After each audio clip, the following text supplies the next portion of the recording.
나눌 말씀 골로새서 1장 21절에서 29절까지의 말씀 우리 같이 보도록 하겠습니다. 골로새서 1장 21절에서 29절까지의 말씀 제가 봉독하도록 하겠습니다. 여러분 마음과 눈으로 함께 읽어주시기 바랍니다. 골로새서 1장 21절에서 29절 말씀입니다. 전에 악한 행실로 멀리 떠나 마음으로 원수가 되었던 너희를 이제는 그의 육체의 죽음으로 말미암아 화목하게 하사 너희를 거룩하고 흠없고 책망할 것이 없는 자로 그 앞에 세우고자 하셨으니 만일 너희가 믿음에 거하고 터 위에 굳게 서서 너희 들은 바 복음의 소망에서 흔들리지 아니하면 그리하리라. 이 복음은 천하 만민에게 전파된 바요 나 바울은 이 복음의 일꾼이 되었노라. 나는 이제 너희를 위하여 받은 괴로움을 기뻐하고 그리스도의 남은 고난을 그의 몸된 교회를 위하여 내 육체에 채우노라. 내가 교회의 일꾼 된 것은 하나님이 너희를 위하여 내게 주신 직분을 따라 하나님의 말씀을 이루려 함이니라. 이 비밀은 만세와 만대로부터 감추어졌던 것인데 이제는 그의 성도들에게 나타났고 하나님이 그들로 하여금 이 비밀의 영광이 이방인 가운데 얼마나 풍성한지를 알게 하려 하심이라. 이 비밀은 너희 안에 계신 그리스도시니 곧 영광의 소망이니라. 우리가 그를 전파하여 각 사람을 권하고 모든 지혜로 각 사람을 가르침은 각 사람을 그리스도 안에서 완전한 자로 세우려 함이니 이를 위하여 나도 내 속에서 능력으로 역사하시는 이의 역사를 따라 힘을 다하여 수고하노라. 아멘. 지난주에 친한 목사님하고 이런저런 이야기를 나누다가 목사님 딸 이야기를 좀 하게 되었습니다. 제가 이야기를 나눈 목사님은 제가 보기에는 바르게 가르치려고 애쓰시고 또 자신이 굉장히 어려운 상황이지만 다른 사람들에게 복음을 전하기 위해서 애쓰시고 또 여러 가지로 베품의 삶을 사시는 분입니다. 또 본인 스스로에게도 부끄럼 없이 살려고 굉장히 노력하시고 가족들에게도 마찬가지입니다. 그런데 딸이 이제 대학생이 되고 대학생 딸과 대화를 나누다가 이제 딸이 이렇게 이야기를 했다는 거예요. 아빠가 가는 길이 틀리지 않고 맞는 것은 내가 알겠는데 나는 그렇게 살고 싶지 않으니까 나한테 그걸 강요하진 않았으면 좋겠다 라고 말했다는 이야기를 들었습니다. 자신은 예수님을 믿지만 자신에게 그런 삶을 강요하지 말아달라는 말을 듣고 목사님 마음이 굉장히 씁쓸하고 또 좀 그랬다고 푸념 섞인 이야기를 하시는 것을 좀 듣고 저도 뭐 이런저런 이야기들을 나누었습니다. 우리가 살아가는 세상이 그런 것 같아요. 그게 옳은 일이더라도 내가 굳이 다른 이들을 위해서 희생하는 삶을 살아야 하나라는 생각을 하는 그런 세상 속에 우리는 살아가고 있습니다. 남을 위해서 내가 무언가 희생하기보다는 나를 위해서 사는 것이 더 좋다고 여기고 그렇게 살아가는 것이 훨씬 더 일반적이고 좋아 보이는 것, 그게 맞는 것 같은 것이 바로 우리들이 사는 세상이죠. 골로새 교회에 들려왔던 여러 가지 헛된 철학들의 이야기는 분명 오늘 우리가 살아가는 세상의 이야기와는 조금 다를 수 있습니다. 그러나 그 이야기는 다르지만 여전히 우리는 이런저런 골로새 교회도 마찬가지고 오늘 우리도 마찬가지고 이런저런 당시의 세상의 이야기들 안에서 살아가고 또 그 이야기를 들으면서 살아갑니다. 우리가 지난 4주간 골로새서의 말씀을 함께 나누었는데 그리고 그 가운데 우리는 세상의 이야기가 아니라 예수 그리스도의 이야기를 받아들인 사람들이 바로 그리스도인인 우리라는 말씀을 나누었습니다. 예수 그리스도의 이야기는 그러면 무엇인가 생각해 보면 골로새서가 말하고 있는 예수님의 이야기는 우리가 흔히 길거리에서 듣게 되는 예수 천당 불신 지옥의 이야기는 분명히 아니라고 우리는 말씀을 통해서 살펴보았습니다. 물론 예수 천당 불신 지옥이라는 이야기가 다 틀린 것은 아니지만 그 이야기는 예수님의 이야기의 아주 작은 일부분일 뿐이고 그 이야기가 성경이 말하고 있는 예수님의 이야기의 핵심이 아니라는 것을 우리는 말씀을 통해서 살펴보았습니다. 그러면 또한 우리가 흔히 말하는 예수님의 이야기가 야, 교회 한번 다녀봐. 예수님 믿으면 네가 가지고 있는 여러 문제들이 잘 풀려. 라는 이런 이야기가 예수님의 이야기인가 생각해 보면 성경이 말하는 예수님의 이야기는 그 이야기도 아닙니다. 우리가 4주 동안 나누었던 골로새서가 말하는 예수님의 이야기는 그럼 어떤 이야기인가? 바울은 우리가 1장 15절에서 20절 말씀을 나누면서 살펴보았지만 예수님은 보이지 않는 하나님의 형상이시고 모든 피조물보다 먼저 나신 만물의 주인이시라고 말합니다. 이 세상의 주인이 당시의 골로새 교인들이 살아가고 있는 그때의 주인이 힘과 권력을 가진 로마의 황제가 아니라 또는 우리가 오늘 살아가고 있는 이 세상에서 힘과 권력을 가진 또는 돈이 많은 사람들이 아니라 이 세상을 움직이는 것은 바로 예수 그리스도라고 성경은 우리에게 말하고 있습니다. 그게 예수님의 이야기죠. 그러면 예수님은 과연 그런 분인데 예수님은 이 땅 가운데 오셔서 어떤 일을 이루셨는가 살펴보면 골로새서는 예수님에 의해서 우리가 천국을 간다거나 또는 예수님에 의해서 우리가 이 세상에서 겪고 있는 어려운 문제들, 내가 어떤 겪고 있는 고난들이 잘 풀린다고 말하고 있지는 않습니다. 오히려 골로새서에 말하는 예수님은 예수님에 의해서 하나님과 깨어진 세상이 하나님과 회복되게 되는 일을 이루신 분이 예수님이라고 말하고 있습니다. 성경은 그것이 우리가 흔히 말하는 구원이라고 말합니다. 하나님과 원수였던 우리가 흑암의 권세 아래에 있었던 우리가 이제는 예수님의 자녀가 되었고 하나님 나라의 백성이 되었다고 이야기하고 있습니다. 이제 이 세상에 가짜 평화가 아니라 진정한 평화가 예수님에 의해서 이루어졌다고 말하고 있습니다. 그게 골로새서가 말하고 있는 우리가 4주 동안 살펴본 예수님의 이야기이고 복음입니다. 그러면 예수님이 그러한 일을 이루셨는데 예수님이 그럼 그 일을 이루기 위해서 하신 것은 무엇인가 우리는 좀 생각해 보게 되는 것 같아요. 예수님은 이 깨어진 세상의 회복을 위해서 하나님의 뜻을 이루기 위해서 과연 어떤 일을 이 땅 가운데서 하셨는가? 여러 가지 일들을 하셨지만 바울은 오늘 골로새서에서 딱 한 가지 이야기를 우리들에게 들려주고 있습니다. 20절을 보면 바울은 이렇게 말합니다. 그의 십자가의 피로 화평을 이루사 만물 곧 땅에 있는 것들이나 하늘에 있는 것들이 그로 말미암아 자기와 화목하게 되기를 기뻐하심이라 라고 말합니다. 여기서 예수님이 하신 일은 무언가요? 십자가에서 죽으신 일이시죠. 십자가에서 깨어진 만물, 신음하는 만물, 죄로 인해서 죽을 수밖에 없는 사람들, 여전히 흑암의 권세의 지배를 받고 있는 사람들을 위해서 그분은 죽으셨고 피를 흘리셨습니다. 그 십자가는 세상 권력의 힘에 의한 것이었고 세상 권력의 힘의 정점에 있었던 우리는 이렇게 힘을 쓸 수 있어, 우리는 이렇게 해서 남을 지배할 수 있어 라는 그 힘의 중심에 예수님은 십자가에 달려 돌아가시고 고난을 겪으셨습니다. 그게 예수님께서 이 땅에서 하신 일이죠. 20절에 이야기하듯이 예수님의 십자가의 피로 즉 그분이 다른 사람들, 깨어진 만물, 신음하는 만물, 죄로 인해서 죽을 수밖에 없는 사람들, 흑암의 권세의 지배 아래 있는 사람들을 위해서 자신의 목숨을 내어주신 것입니다.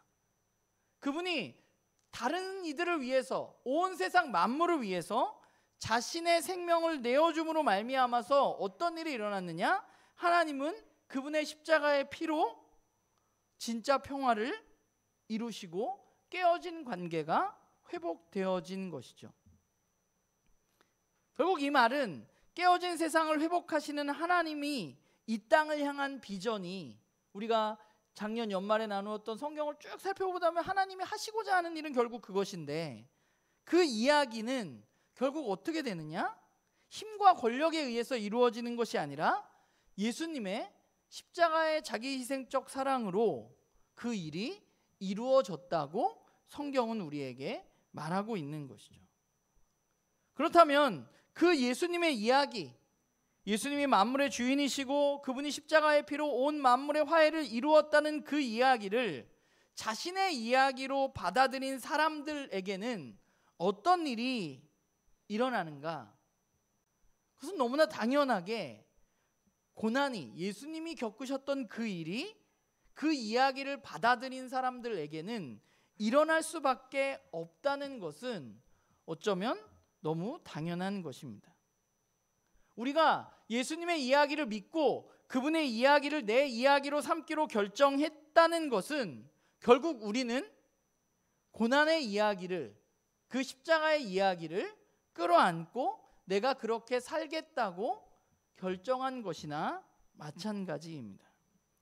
사실 그런 의미에서 오늘 우리가 읽었던 본문 중에 바울이 말하는 자기 자신에 대한 이야기는 예수님의 이야기를 자신의 이야기로 받아들인 한 사람의 삶이 어떠했는가를 저는 우리들에게 그대로 보여주고 있다고 생각합니다.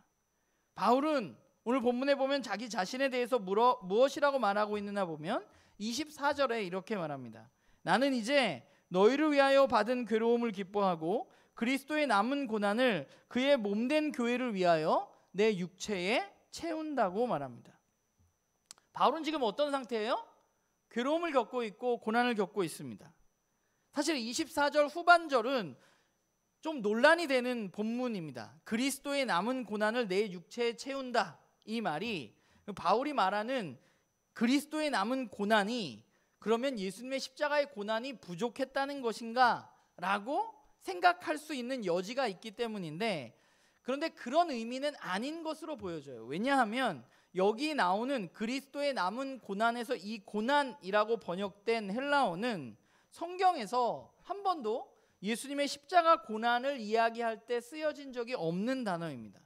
이 단어는, 여기 고난이라고 말한 이 단어는 다양한 종류의 핍박과 억압을 의미할 때 성경에서 사용되어졌던 단어입니다. 그러니까 바울이 그리스도의 남은 고난을 내 육체에 채운다는 이 말은 바울 자신이 예수님이 가셨던 그분의 길을 걷고 그분이 받으셨던 고난과 같은 고난을 자신의 삶 속에서 지금 경험하고 있다고, 내가 그렇게 살고 있다고 말하는 것으로 볼 수 있는 것이죠. 그러면 본문을 잘 살펴보면 바울은 그럼 왜 고난을 받고 있는가? 왜 바울은 고난을 받고 있나요? 골로새서 4장 3절에 보면 바울은 분명히 지금 감옥에 있는 것으로 보여집니다. 그럼 그는 왜 감옥에 갇히게 되었는가? 생각해 보면 예수 그리스도의 복음, 바울이 말하고 있는 비밀, 즉 세상의 주인이신 바로 예수 그리스도에 대한 이야기, 진짜 평화의 왕이신 그분의 이야기를 전했기 때문에 그는 지금 감옥에 갇혀 있는 것입니다.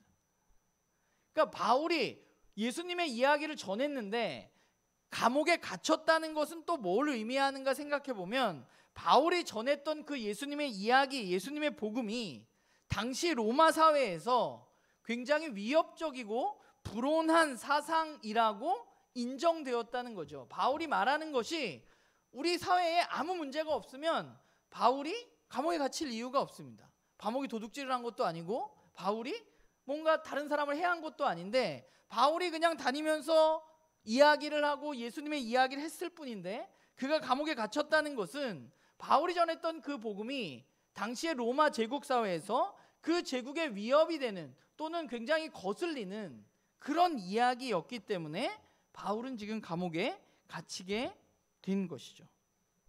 사실 생각해 보면 바울은 예수님의 이야기를 받아들이기 전에는 어떠한 사람이었냐? 자기 확신을 가지고, 힘을 가지고, 자기에게 있던 힘을 가지고 예수님을 믿는 사람들을 핍박하고 옥에 가두는 일을 했던 사람들입니다. 그런데 그가 예수 그리스도의 이야기를 자신의 이야기로 받아들인 후에는 이제 오히려 그 반대의 고난을, 힘에 의한, 권력에 의한 고난을 겪고 있는 것이죠.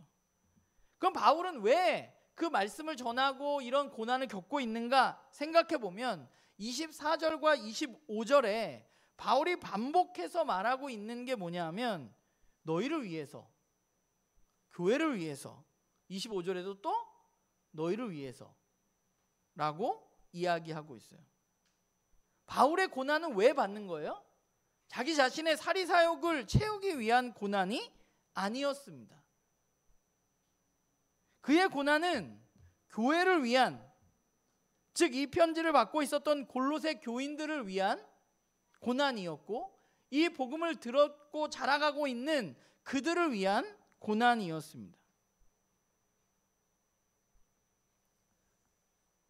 바울이 하고 있는 일은 무엇인가 살펴보면 26절에서 28절을 보면 바울은 비밀이라고 표현하고 있는 예수 그리스도의 복음을 전파해서 각 사람을 그리스도 안에서 완전한 자로 세우기 위한 일을 지금 계속하고 있는 거예요.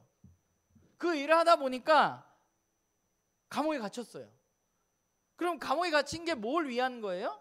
이 땅에 있는 그 교회를 위해서, 이 복음을 듣고 있는 너희를 위해서 내가 지금 받지 않아도 되는 고난을 겪고 있는 것이죠. 바울이 하고 있는 각 사람을 그리스도 안에서 온전하게 하는 일이라는 것은 우리가 읽었던 21절과 22절에 보면 악한 행실로 살아가고 있었던 그들에게 예수 그리스도의 죽음을 통해서 그 사람들이 이젠 악한 행실을 행하는 사람들이 아니라 선한 삶, 즉 하나님의 자녀로 흠이 없고 거룩한 삶을 살도록 하는 일을 위해서 바울은 지금 일하고 있고 이야기하고 있는 것이죠. 그런데 당시의 사회에서 그런 이야기를 할 때, 그런 일들을 하게 될 때 어떤 일들이 일어나는가? 그 일을 하다 보면 세상의 이야기를 가지고 있는 사람들로부터 고난과 핍박을 당할 수밖에 없는 것입니다. 예수님이 그랬던 것처럼. 그런데 저는 놀라운 것은 언제나 바울을 보면서 느끼는 것은 그가 고난을 대하는 태도를 보고 좀 놀라게 되는 것 같아요. 우리는 고난에 대해서 여러분은 어떻게 생각하세요? 저는 고난을 생각하면 내가 겪지 않았으면 좋겠는 일이고 넘어갔으면 좋겠는 일이 바로 고난입니다. 사실 그래서 오늘 말씀을 준비하면서 제 마음이 되게 좀 불편했어요. 왜냐하면 여러분들에게 또 제가 예수님 믿으면 고난을 겪는다고 말해야 하는구나 라고 생각하니까 마음 한편이 되게 좀 무겁더라고요. 왜냐하면 뭐 여러 가지 이유가 있는데 내가 이런 말 할 자격이 있는가라는 고민도 있고, 또 우리가 예수님 잘 믿으면, 예수님의 길을 따라가면 우리에게 고난이 있다는 이 말이 우리들에게 어떻게 받아들여질까 하는 것에 대한 고민도 있습니다. 저는 이렇게 고민이 되는데 바울은 오늘 이 이야기를 하면서 뭐라고 말하고 있나요? 이 괴로움이 어때요? 기쁘다고 말하고 있죠. 너희를 위해서 겪고 있는 이 괴로움이 기쁘다고 말하고 있습니다.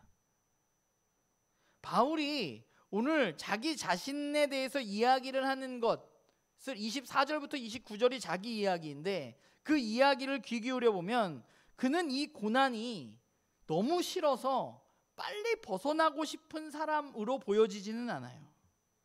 그는 이 고난이 기뻐요. 왜냐하면 그것이 자신이 받아들인 주인인 예수님의 길을 가고 있다는 증거이기 때문에 그렇습니다. 그리고 25절에 말하는 대로 그는 자신에게 주어진 직분대로 하나님의 말씀을 이루고 있다고 확신했기 때문에 기쁜 것이죠.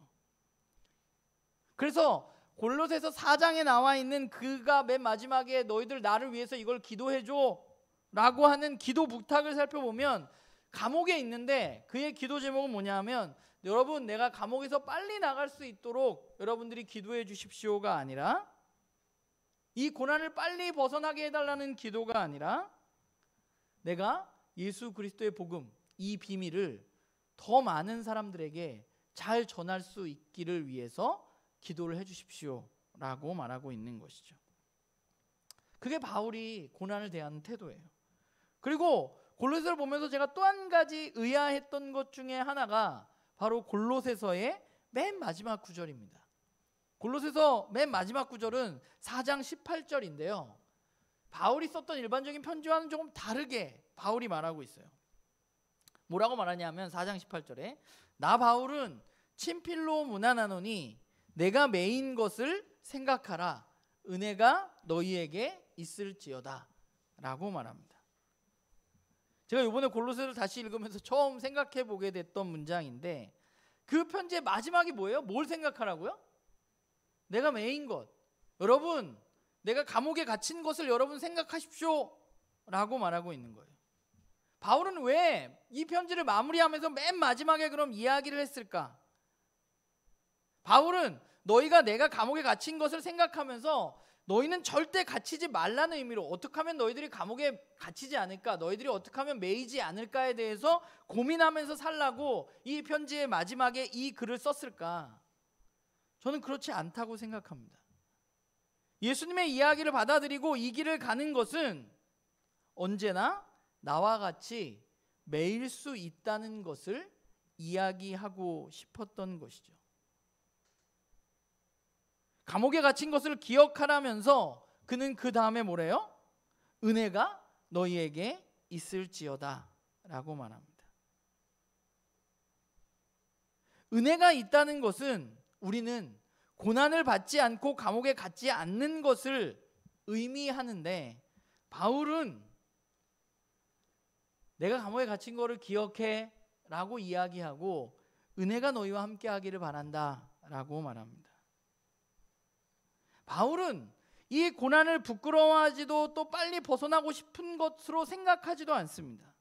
왜냐하면 그것이 바로 예수님이 가셨던 길이고 그도 지금 이 길을 걷고 있기 때문에 그렇게 생각하지 않는 것이죠.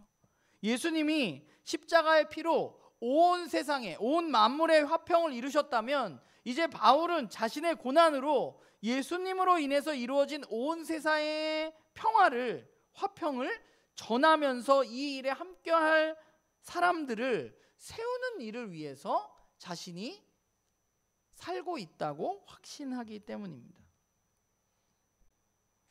그러면 그 예수님의 이야기 그리고 예수님의 이야기를 자신의 이야기로 받아들였던 바울, 그 바울의 이야기가 오늘 이 말씀을 읽고 있는 우리와는 어떤 관계가 있을까 생각해 보게 됩니다. 바울은 교회를 말하면서 예수 그리스도를 머리로 하는 몸이라고 표현했습니다.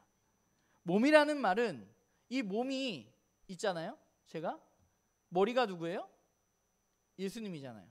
그러면 교회가 몸이에요. 그러면 머리와 몸을 분리할 수가 있나요? 분리할 수가 없죠. 예수님과 교회는 분리되어질 수 없는 것입니다. 머리이신 그리스도께서 우리 가운데 일하실 때 그러면 우리 몸에는 어떤 일이 여러분들 일어나는 게 정상이라고 생각하세요? 예수님의 사역, 그분의 이야기를 우리가 지금 들었는데 그분이 가셨던 길을 우리가 기억한다면 그분이 오늘 이 몸된 교회에서 머리로서 하시는 그 일이 결국 어디를 향해서 가야 한다고 생각하게 돼요? 십자가를 향해서 가야 된다고 생각하게 되는 것이죠. 바울은 그것을 알고 있었던 것이죠. 이 세상에서 그리스도의 몸인 교회로 존재할 때 그 교회는 반드시 십자가의 길, 그분이 가셨던 길을 가는 것이 마땅하고 당연한 것이라고 생각한 것입니다. 우리의 머리이신 예수님은 자기 희생적인 사랑으로 하나님의 뜻인 온 세상에 만물의 평화를 이루셨습니다. 결국 그분의 몸인 교회가 걸어가야 할 길은 그분이 가셨던 자기 희생적 사랑의 길을 우리도 걸어가는 것입니다. 그것이 바로 우리가 주인으로 여기며 살아가는 우리의 머리 되신 예수님께서 가신 길이기 때문에 그렇습니다. 그런 의미에서 보자면 예수님의 몸인 교회가 세상에서 예수님의 이야기로 살아갈 때 우리가 고난을 벗어날 수 있을까 생각해 보면 저는 그게 좀 안 된다고 생각해요. 그런데 만약에 교회가, 우리가 고난이라고 하면 어떻게 해서든지 외면하려고 한다거나 세상의 위협이 아니라 오히려 세상의 축복과 세상의 인정을 원하고 그것을 추구하면서 살아간다면 그게 과연 머리인 그리스도를 둔 몸이라고 할 수 있을까라는 생각을 해보게 됩니다. 바울이 이야기하는 교회는 십자가의 피로 평화를 가져온 그리스도의 고난에 동참해서 고난받으시는 그 하나님의 이야기에 참여하는 것입니다. 그 이야기에 참여함으로써 하나님과 또 예수 그리스도의 형상을 이 세상 가운데 드러내고 그 결과로 그리스도 안에서 성숙하고 온전한 모습으로 자라가는 것이 바로 우리들이어야 한다고 말하고 있는 것이죠. 우리는 예수님의 이야기 또한 그분을 따르는 바울의 이야기에 우리가 그 이야기를 들었다면, 우리가 그 이야기를 받아들였다면 우리는 그 이야기 안에서 살아가야만 하는 것이죠. 그 이야기가 저와 여러분의 이야기가 되어야 되는 겁니다. 바울은 그러기 위해서 우리 가운데 필요한 게 뭐라고 말하냐면 믿음에 거하는 것이라고 말합니다. 믿음 위에 서는 것. 우리가 그 이야기를 믿고 그 이야기 안에 거하고 그 이야기 위에 우리는 서 있어야 하는 것이죠. 그래서 우리가 매일매일 살아갈 때 아무리 세상의 이야기가 우리들에게 들려오더라도 우리는 흔들리지 말고 예수님의 이야기를 믿는 그 바탕 위에 서서 흔들리지 않는 삶을 살아가는 것이 바로 저와 여러분이 가야 할 길입니다. 근데 중요한 건 이거 같아요. 이게 잘 안 된다는 거. 그럼 우린 이걸 어떻게 살아갈 것인가 하는 것이죠. 제가 고민을 해봤어요. 그 목사님하고 이야기를 나누면서 이 이야기를 사람들에게 할 때, 그러니까 가짜 복음 말고 진짜 성경의 예수 그리스도의 복음을 이야기를 우리가 잘 전한다면 모두가 고개를 끄덕일 수 있습니다. 그런 이야기가 있어? 매력 느끼고 그렇게 생각할 수 있어요. 그런데 그 이야기를 내 이야기로 받아들이고 내가 그렇게 살아가려고 결단하고 그렇게 행동하는 것이 쉽지 않고 또 그렇게 살려고 하지 않는 세상에서 우리가 살아가고 있다는 것이 문제잖아요. 그러면 우리는 그 이야기를 내 이야기로 받아들이고 어떻게 그렇게 살아갈 수 있을까? 제가 고민을 되게 많이 했는데 우리가 해야 할 일은 그 이야기가 진짜라는 것, 그리고 그 이야기의 좀 매력에 우리가 빠져야 된다고 생각해요. 맨날 여러분 예수님의 이야기를 읽는 것이 재미없다고 잘 안 읽혀진다고 하지 마시고 세상의 이야기만 재미있고 세상의 이야기만 우리들에게 도움이 되고 나에게 이익이 된다고 생각하지 마시고 여러분 스스로가 예수님의 이야기에 푹 빠져야 된다고 저는 생각합니다. 처음에 이야기했던 것처럼 이게 맞는 것 같기는 한데 그렇게 살고 싶지는 않아요. 왜냐하면 그 이야기가 되게 매력적이지 않을 수 있기 때문에 나 스스로에게 맞기는 맞아. 맞는 거와 매력적인 건 좀 다른 거잖아요. 제가 얼마 전에 기사에서 명품 가방을 사기 위해서 서울의 특정 백화점에 새벽부터 이 추운데 줄을 서서 기다린다는 사람들의 사진과 기사를 보았습니다. 그 사람들은 왜 그럴까요? 왜 그 사람들은 그 추워 죽겠는데 아침부터 거기 가가지고 줄 서서 그걸 꼭 사고 싶을까요? 세상의 이야기가 그 사람들을 완전히 매료시키고 세상의 이야기가 그 사람들을 완전히 휘어잡고 있기 때문입니다. 그 그 이야기를 제가 좀 그런 생각을 했어요. 그 이야기를 그냥 선택하는 게 아니에요. 아, 이거 사면 좋겠는데? 이게 아니라 그 이야기 안에 내가 존재하는 거예요. 그 이야기 안에 푹 빠져 사는 거예요. 그러니까 남들이 뭐라 그러든 상관없어. 나는 그게 꼭 필요하고 그 이야기 안에서 살다 보니까 내가 그 일을 해야 한다고 생각하는 거죠. 그러니까 추위에 떠는 그 고난도 마다하지 않는 것입니다. 여러분 생각해 보세요. 바깥에 나가가지고 여러분 추운데 지금 서너 시간 동안 돌아다니면서 우리 쓰레기를 주웁시다. 우리 동네에 쓰레기를 주웁시다. 입이 아마 다들 이렇게 나올걸?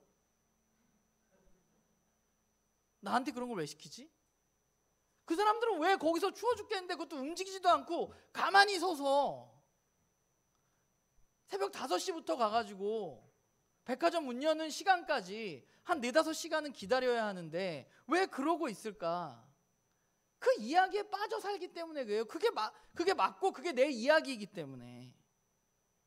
우리는 왜 안 될까 생각해 보면 우리가 그 이야기에 푹 빠져 살지 않기 때문에 그럴 수 있겠다는 생각을 그래서 했어요.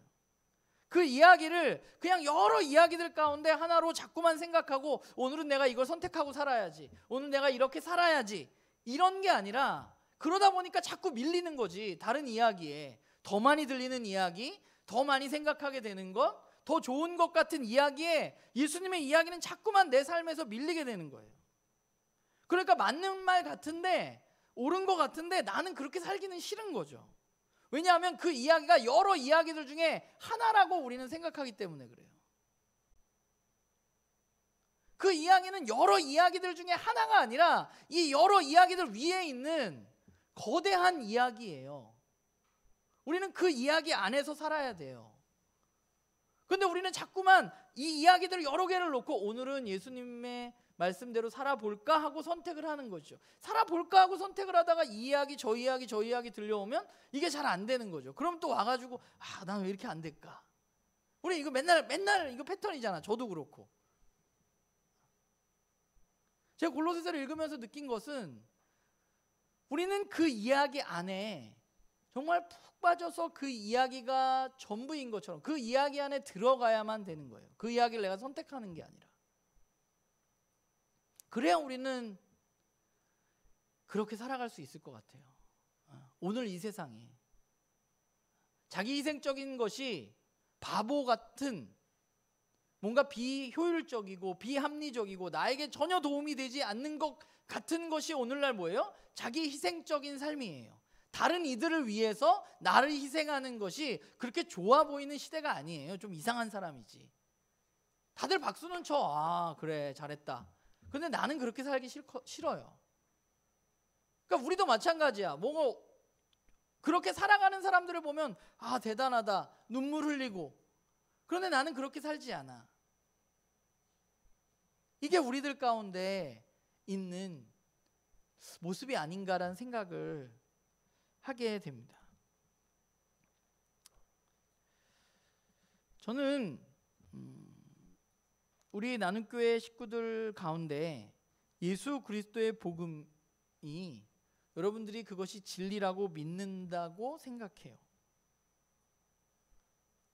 그러면 우리가 믿는 이 거대한 이야기, 이 진리인 이야기, 여러 개가 아니라 그냥 하나의 진리인 이 이야기가 오늘 우리가 살아가는 세상에서 전달되어지기 위해서는 저는 몇 장의 전도지나 몇 마디의 이야기로 그 이야기가 드러나지는 않을 것이라고 분명히 생각합니다.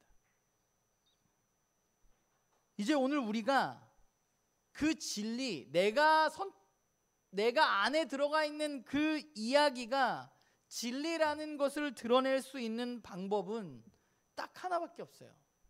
그 진리 안에서 내가 살아가는 것입니다. 그게 바로 저와 여러분이 살아내야만 하는 삶입니다. 그리고 그 삶은 오해하지 마세요. 거저되지는 않아요. 그 이야기에 우리가 빠지는 일을 우리는 해야만 해요. 지속적으로. 그분과의 친밀한 관계를 누려야만 해요. 그래서 우리는 그 이야기가 내 이야기가 되도록 애써야만 합니다. 그래서 우리는 큐티도 하고 말씀도 읽고 예배도 드리는 거예요. 그리고 또 한 가지 우리가 꼭 해야 되는 것 중에 하나는 서로를 위해서 기도하는 것입니다. 오늘 골로새서 살펴보면 바울은 기도에 대해서 굉장히 여러 군데 이야기하고 있어요. 제일 처음도 골로새 교회를 향한 기도예요. 맨 끝도 골로새 교회를 향한 너희들 기도하는 거 잊지 마 하고 이야기한 후에 자신의 기도 제목을 내어놓고 기도를 부탁합니다. 그러니까 이게 뭔가 좀 지적인 기독교를 생각하다 보면 기도가 되게 별거 아닌 것처럼 여겨지는 그런 이상한 풍조가 우리들 가운데 있는 것 같아요. 그러나 우리가 우리의 주인이신 그분이 가신 길을 따라가기 위해서 우리에게 반드시 필요한 것은 기도입니다. 나 자신을 위해서도 우리는 기도해야만 하고, 또한 우리 사랑하는 내 옆에 있는 지체들을 위해서도 우리는 기도해야만 합니다. 그리고 우리가 지난주에 나누었던 또 한 가지 이야기, 우리는 급진적인 감사의 삶을 살아가야만 합니다. 제가 지난주에 감사에 대한 이야기를 나누었는데 여러분들 이번 한 주 어땠는지 모르겠어요. 또 얼마나 내가 감사하고 살았는지. 내가 세상의 이야기 때문에 또 뭔가 부족하다고 자꾸만 느끼고 살아간 것은 아닌지 모르겠어요. 세상의 이야기 안에 살지 마시고 예수님의 이야기 안에 살아가는 그런 또 그런 우리 나눔교회 식구들, 이 자리에 있는 우리 모두가 되기를 주님의 이름으로 간절히 소망합니다. 기도하겠습니다.